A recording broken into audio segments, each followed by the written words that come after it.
Now, coming back to the earlier story, the Coast Civil Society Network claims that there is a conspiracy to undermine human rights organizations after some human rights activists were convicted of organizing anti-corruption protests in 2020, alleging that they violated the rules laid down to combat the corona pandemic. Eric Ochieng with more details.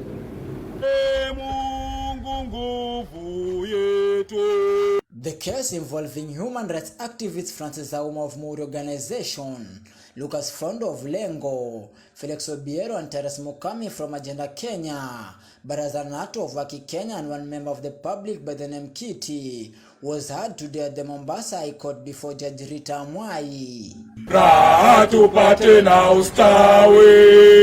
The six were found guilty of 3 counts of violating laws imposed on COVID-19 after organizing a protest at the Makadara grounds in 2020. On the 3 counts. On count number 1 of prohibited gathering, the accused persons were aware of the COVID-19 restrictions but proceeded to organize demonstrations despite there being other ways of presenting their grievances. In such situations and prevailing circumstances, keeping physical distance is a pipe dream. The accused persons organized demonstration which contravened Rule 6.1, and because of the fracas that emanated therein, there is likely to have not been any physical distance kept. I find them guilty of the offense of failure to maintain physical distance of not less than 1 meter from another person in a public place, contrary to Rule 6.1a, as read with Rule 11 of the Public Health Rules. In respect to count 3, the accused persons were charged with the offense of failure to wear masks. The prosecution witness testified that the accused persons were not wearing face masks when they were arrested. Judge Rita Mwai also stated that according to the evidence presented by the prosecutor, the 6 have been found guilty of the first and second charges and should be convicted. In conclusion, I find that the evidence by the prosecution to be sufficient to sustain conviction on count number 3. It's my finding that the accused persons are not guilty in respect to count number 3.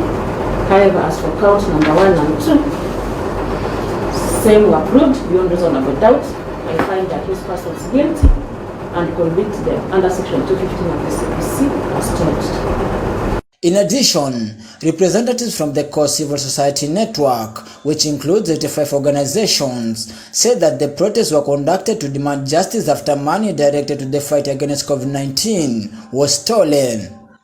And mark my words, intended public demonstration on that day was because of corruption that affected millions and billions of shillings that related to COVID-19. And there was an exposure by NTV on that matter. And so we, as members of the public, intended to conduct a gathering to voice the concerns that wananchi had. He also added that they are not guilty, but believes it's an attack to civic space, while urging Kenyans to fight for their rights.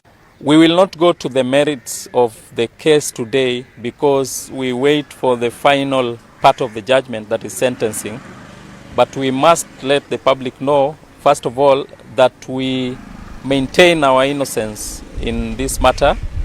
And number 2, that we consider this an attack on civic space. We can say that with a lot of confidence. And we also want to give confidence to our members that will be facing sentence on 21st of February 2020, that they must continue speaking out for the good of the Kenyan public without any form of intimidation. Reporting for Boss TV, I am Ochieng Eric.